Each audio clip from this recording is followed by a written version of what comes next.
और अब बात हम करने वाले हैं मोहाली धमाके को लेकर, क्योंकि मोहाली धमाके को लेकर इस वक्त एक बड़ी और अहम खबर आ रही है। खबर यह है कि पंजाब के डीजीपी वीके भावरा धमाके की जगह पर खुद मुआयना करने पहुंचे हैं। पंजाब पुलिस के सूत्रों की माने तो अब तक 11 लोगों को हिरासत में लिया गया है। फिलहाल पंजाब पुलिस और अन्य खुफिया एजेंसियां इन तमाम लोगों से अज्ञात स्थान पर पूछताछ करने और इसी बीच धमाके की जगह से फॉरेंसिक सैंपल लेकर जांच के लिए भेज दिए गए हैं।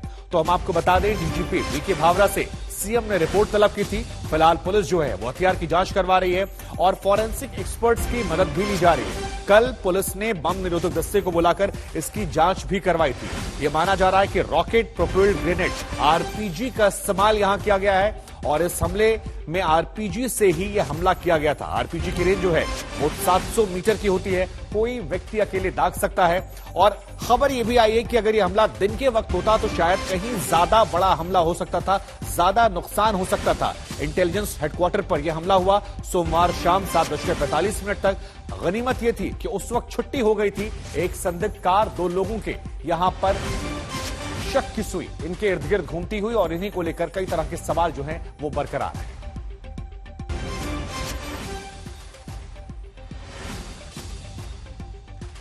इसी बीच हम आपको बता दें कि पंजाब के मुख्यमंत्री लगातार इस पूरी खबर को लेकर एक्टिव हैं, खुद लगातार बैठकें कर रहे हैं और उन्होंने कहा है कि किसी को भी बख्शा नहीं जाएगा। भगवंत मान ने बड़ी बैठक बुलाई है और इस बैठक में डीजीपी सहित तमाम बड़े पुलिस के आला अधिकारी जो हैं वो मौजूद रहे। डीजीपी के साथ बैठक के बाद सीएम भगवंत मान ने कहा कि इस पूरे मामले में दोषियों को किसी भी हाल में बख्शा नहीं जाएगा।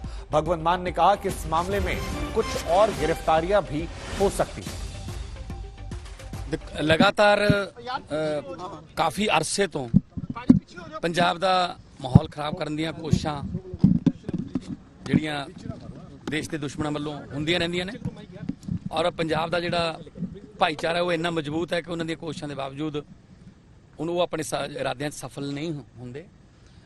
कल रात जो मोहाली दे विच घटना हुई है, मैं डीजीपी साहब नाल सारे इंटैलीजेंस के अफसरां नाल मीटिंग लई है और सारा डिटेल जिहड़ी है वो निकल रही है और गिरफ्तारियां कुछ हो भी गई, कुछ हो जाणगियां ते जड़ां तक पहुंच जाएंगे। ते मैं यही बार बार कहना चाहुंदा तुहाडे जरिए कि जिन्हें भी पंजाब दा माहौल खराब करने की कोशिश की वो बख्शिया नहीं जाऊगा, सख्त तो सख्त सज़ा मिलूगी। उन्होंने कई पीढ़ियां याद रखणगियां कि असीं पंजाब जिहड़ा हसदा वसदा पंजाब है उन्होंने तोड़न की कोशिश की सी ते सख्त तो सख्त सजा मिलूगी। आज शाम तक काफ़ी कुछ क्लीयर हो जाऊगा।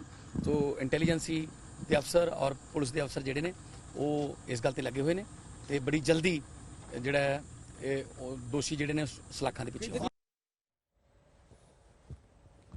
तो हम आपको बता दें कि इस इमारत के मोहाली में जहां पर आरपीजी से हमला हुआ है वो इलाका कैसा है, क्या कुछ है, हम आपको ग्राफिक जरिए समझाने की कोशिश करते हैं। तो यहां पर देखिए, खुफिया विभाग की इमारत है जहां पर यहां पर हमला हुआ है और इसी इमारत में शाम 7:30 बजे हमला होता है। लेकिन इसके आसपास क्या है, इमारत के एंट्री के पास दुकान है जो करीब 50 मीटर की दूरी पर है। अगर यहां पर आप देखेंगे तो इमारत के ठीक सामने खाली मैदान है, करीब 400 मीटर की दूरी है इस जगह से जहां पर यह हमला होता है।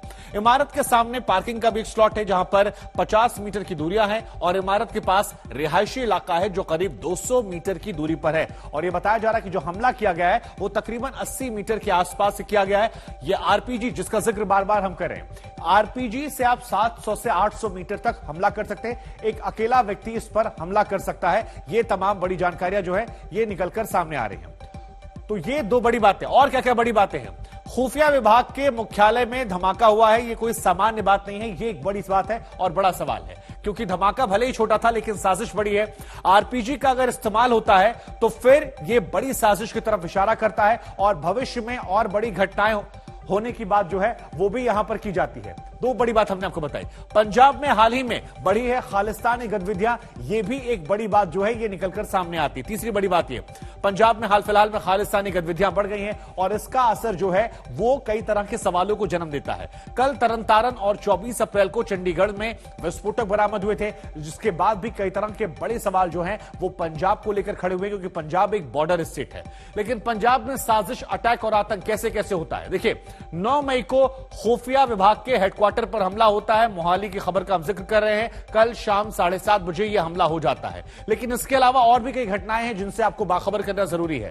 मसलन तरन तारन में जो घटना होती है वो 8 मई को होती है। साजिश को नाकाम कर दिया जाता है और आरडीएक्स जो है वो यहां से बरामद होता है। 9 मई को हेरोइन की भारी खेप जो है वो अमृतसर से बरामद की जाती है और यह माना जाता है कि ये तमाम चीजें जो हैं ये बॉर्डर के उस पार यानी पाकिस्तान से अक्सर यहां भेजी जाती हैं।